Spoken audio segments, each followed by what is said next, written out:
Media बंधुओं, वैसे आप लोगों को ये विदित है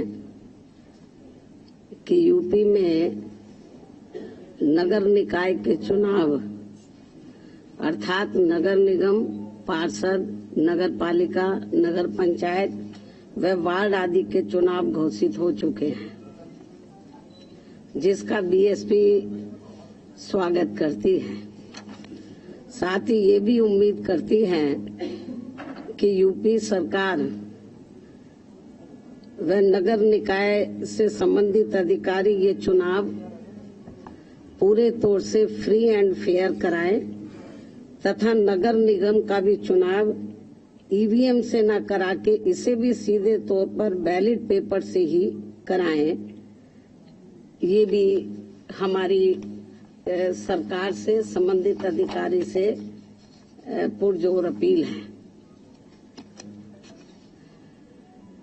इसके साथ साथ यहाँ मैं ये भी अवगत कराना चाहती हूँ कि हमारी पार्टी बीएसपी ने ये चुनाव पूरी तैयारी व दमदारी के साथ लड़ने का फैसला लिया है, ताकि प्रदेश में नगर निकाय स्तर पर सही लोग चुनकर जा सके।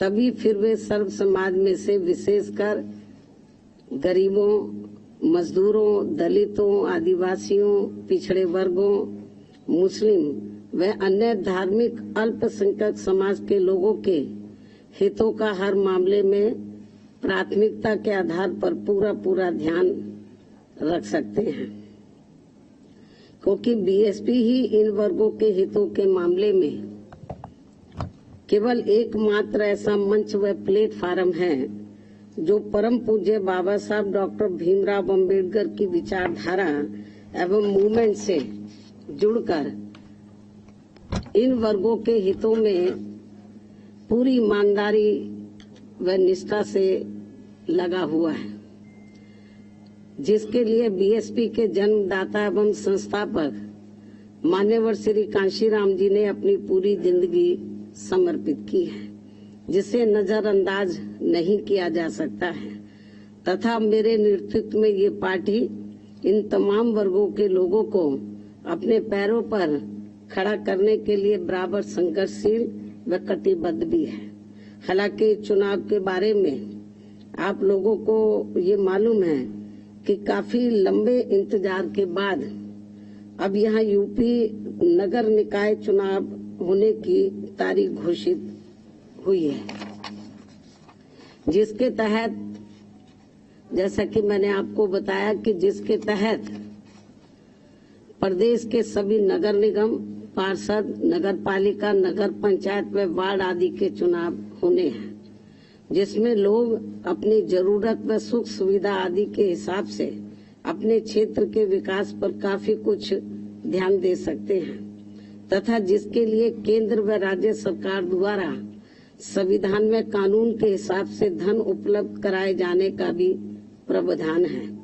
लेकिन यह खास ध्यान देने की बात ये भी है कि चुनाव में एससी, एसटी, ओबीसी व महिलाओं आदि के लिए जो आरक्षण की व्यवस्था की गई है, तो उससे इन वर्गों के लोग पूरे तौर से सहमत नहीं हैं, क्योंकि इस चुनाव में इन लोगों के लिए आरक्षण की जो भी सीटें आरक्षित की गई हैं, तो उसमें काफी नियमों को ताक पर रख दिया गया है, जिससे जाहिर होता है कि यहाँ सत्ताधारी पार्टी बीजेपी इस चुनाव में हर स्तर पर अपना राजनीतिक स्वार्थ साधने में लगी है, ताकि इसका काफी कुछ फायदा इसके बाद देश में होने वाले लोकसभा चुनाव में इस पार्टी को यहाँ मिल सके।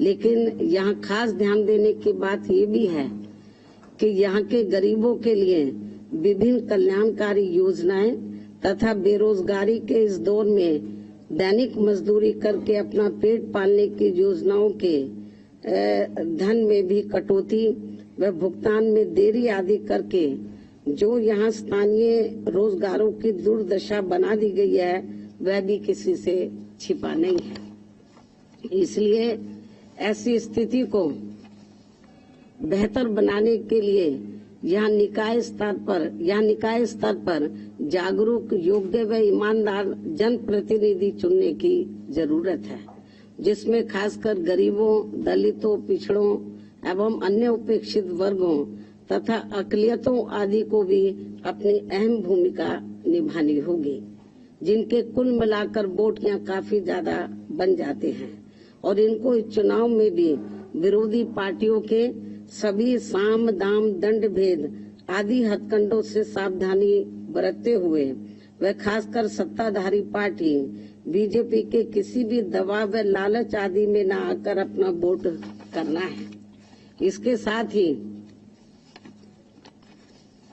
यदि ये नगर निकाय के चुनाव सरकारी द्वेष, पक्षपात व अनुचित दखल अंदाजी आदि से मुक्त व पाक साफ होकर चुनाव की प्रक्रिया को सही से लागू करके कराए गए तो फिर इसका चुनाव का महत्व खासकर यूपी के नगर विकास व यहाँ के लोगों की उन्नति व स्थानीय स्तर पर रोटी रोजी में भी काफी सहायक सिद्ध हो सकता है। लेकिन ऐसा यहाँ अब तक होता हुआ बहुत कम ही देखने को मिलता है। फिर भी इस लक्ष्य की प्राप्ति के लिए सावधानी व समझदारी का सामूहिक प्रयास जारी रखना बहुत जरूरी है। यही वक्त की मांग है तथा यहाँ लोकतांत्रिक व्यवस्था का तकाजा भी है। इसके अलावा ये भी सर्वविदित है कि विरोधी पार्टियों में भी विशेषकर भाजपा के लोग सपा राज की तरह ही इस चुनाव को किस प्रकार से चुनौतीपूर्ण लेकर अनेकों प्रकार के हथकंडे अपनाने तथा हर प्रकार के जोड़ तोड़ आदि करने में ही लगे हैं, जिसके तहत अब यहाँ इनकी संकीर्ण राजनीतिक स्वार्थ की खातिर पसमानदा मुस्लिम समाज का राग आपना भाजपा व आरएसएस एंड कंपनी का नया सिगुफा बनकर लोगों के सामने आ रहा है, जबकि मुस्लिम समाज वास्तव में पहले मुसलमान हैं तथा उनके प्रति भाजपा की सोच, नीति, नियत व उनका ट्रैक रिकॉर्ड कितना द्वेषपूर्ण व घातक है ये किसी से छिपा नहीं है। साथ ही भाजपा की मुस्लिम समाज के प्रति नेगेटिव सोच का ही परिणाम है कि इनकी सरकार में भी वे लोग लगभग उतने ही गरीब, पिछड़े, त्रस्त एवं जान माल व मजहब आदि के मामलों में भी अपने आप को वैसा ही असुरक्षित महसूस करते हैं जितने वे कांग्रेस पार्टी के राज में करते थे। इस प्रकार मुस्लिम समाज का दलितों एवं अति पिछड़ों की तरह ही पसमानदा व उपेक्षित बने रहना अति दुखद ही नहीं बल्कि अति दुर्भाग्यपूर्ण भी है। वैसे वर्तमान में भाजपा व पिछली कांग्रेसी एवं सपा सरकार की गलत नीतियों व जन विरोधी कार्यकलापों आदि के कारण ही यहाँ केवल दलित, आदिवासी, अति पिछड़े व मुस्लिम समाज की पसमानदा मुस्लिम समाज ही यहाँ केवल दलित, आदिवासी, अति पिछड़े व मुस्लिम समाज ही पसमानदा नहीं बना हुआ है बल्कि अब तो यहाँ गरीबी, बेरोजगारी के साथ साथ शिक्षा, स्वास्थ्य व सड़क आदि की भी बदहाल हुई स्थिति के कारण पूरा उत्तर प्रदेश ही एक प्रकार से पिछड़ा हुआ पसमानदा समाज बन गया है। जबकि बीएसपी की यूपी में 4 बार रही सरकारों में सर्व समाज के हित व कल्याण तथा सुरक्षा व सम्मान आदि के साथ साथ हमेशा उपेक्षित रहे यहाँ दलित, आदिवासी, पिछड़ा एवं अकलियत समाज के लोगों के, मुस्लिम व अन्य अकलियत समाज के लोगों के जान माल व मजहब आदि की सुरक्षा तथा न्याय की गारंटी का यह पहली बार कानून द्वारा कानून का राज स्थापित करके सबको न्याय सुनिश्चित करने का ईमानदार प्रयास किया गया है। इसलिए बीएसपी पर ही पूरा भरोसा करके वर्तमान में जो यहाँ नगर निकाय के चुनाव हो रहे हैं तो उसमें प्रदेश की जनता को विरोधी पार्टियों व खासकर सत्ताधारी भाजपा के चुनावी हथकंडों एवं मिथ्या प्रचारों आदि से सतर्क रहते हुए तथा उनके लुभावने वायदों के बहकावे से मुक्त होकर व इनके भड़काऊ भाषणों आदि से भी सावधानी बरतते हुए केवल बीएसपी के उम्मीदवारों को वोट देकर अपनी पार्टी बीएसपी को ही, जिसकी विचारधारा एवं सिद्धांत सर्वजन हिताय व सर्वजन सुखाय की नीतियों पर ही आधारित है, तो उसे जरूर कामयाब बनाना है। अर्थात बीएसपी को जरूर कामयाब बनाना है। प्रदेश के समस्त भाई बहनों व वोटरों से मेरी मीडिया के जरिए यही पुरजोर अपील है। धन्यवाद। जय भीम व जय भारत।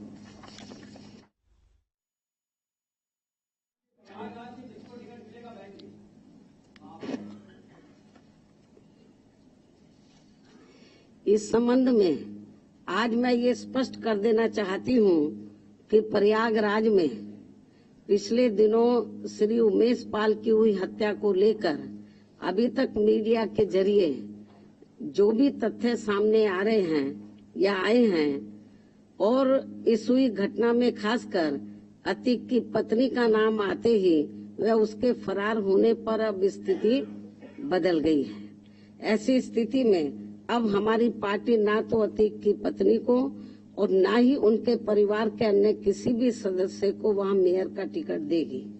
इसके अलावा जहां तक अतीक की पत्नी को पार्टी में रखने व ना रखने का सवाल है, तो उनके पुलिस के गिरफ्त में आते ही जो भी इस केस को लेकर उनके बारे में तथ्य उभर कर सामने आएंगे, तो तब इसका भी जल्दी ही फैसला कर दिया जाएगा, क्योंकि हमारी पार्टी कानून से ऊपर नहीं है, अर्थात कानून का पूरा पूरा सम्मान भी करती है।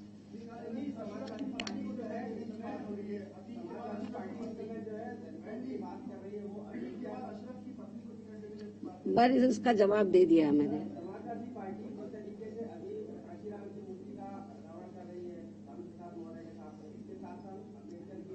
इसका जवाब मैं ट्वीट के जरिए दे चुकी हूँ। धन्यवाद।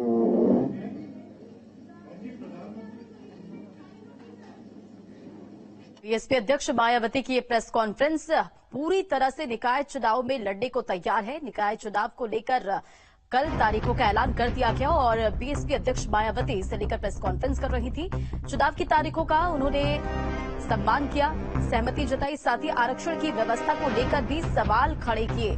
तो निकाय चुनावों को लेकर मायावती का बीजेपी पर भी निशाना देखने को मिला। बीजेपी पर भी निशाना साधती हुई मायावती नजर आई। आरक्षण की व्यवस्था को लेकर कुछ लोग पूरी तरह से सहमत नहीं है। शिक्षा, स्वास्थ्य की स्थिति बदहाल है। बीजेपी पर निशाना कई रिजर्वेशन सीटों पर नियमों को ताक पर रखा गया है और पूरी तरह से चुनाव लड़ेंगे। मायावती का ये बयान। निकाय चुनाव को लेकर बीजेपी अपना राजनीतिक स्वार्थ साधने में लगी है और बीजेपी इसका फायदा चुनाव में उठाना चाहती है। आने वाले चुनाव में बीजेपी इसका फायदा उठाना चाहती है, मायावती ने कहा। साथ ही बीजेपी के किसी दबाव और लालच में न आए, तो ईवीएम से नहीं होनी चाहिए, बैलेट पेपर से होनी चाहिए। और अतीक की पत्नी के मेयर टिकट पर भी मायावती का बयान सामने आया। मायावती ने क्या कुछ कहा वो भी आपको बता रहे हैं। अतीक की पत्नी को टिकट नहीं देगी बीएसपी और इसे भी लेकर उनका बयान सामने आया। ना पत्नी ना उनके किसी और रिश्तेदार को टिकट देगी बीएसपी। तो मायावती को आप सुन रहे थे, प्रेस कॉन्फ्रेंस करती हुई नजर आई। बीएसपी कानून के ऊपर नहीं है और बीएसपी कानून का सम्मान करती है। जो भी फैसला होगा उसके बाद पार्टी भी इसे लेकर फैसला लेगी। अतीक की पत्नी के मेयर टिकट पर मायावती का बयान। अतीक की पत्नी को टिकट नहीं देगी बीएसपी, साथ ही ना ही पत्नी और ना ही परिवार के किसी भी सदस्य को बीएसपी टिकट देगी। तो अतीक की पत्नी के मेयर टिकट पर भी मायावती का बयान सामने आया। मायावती ने कहा कि अतीक की पत्नी को टिकट नहीं देगी बीएसपी और बीजेपी पर भी निशाना साधती हुई नजर आई। आरक्षण प्रक्रिया से दलित वर्ग सहमत नहीं है, मायावती ने कहा। तो साथ ही अतीक की पत्नी को टिकट नहीं देगी बीएसपी, इसे भी लेकर अपना रुख साफ करती नजर आई मायावती। अतीक के किसी भी रिश्तेदार को टिकट नहीं देगी बीएसपी।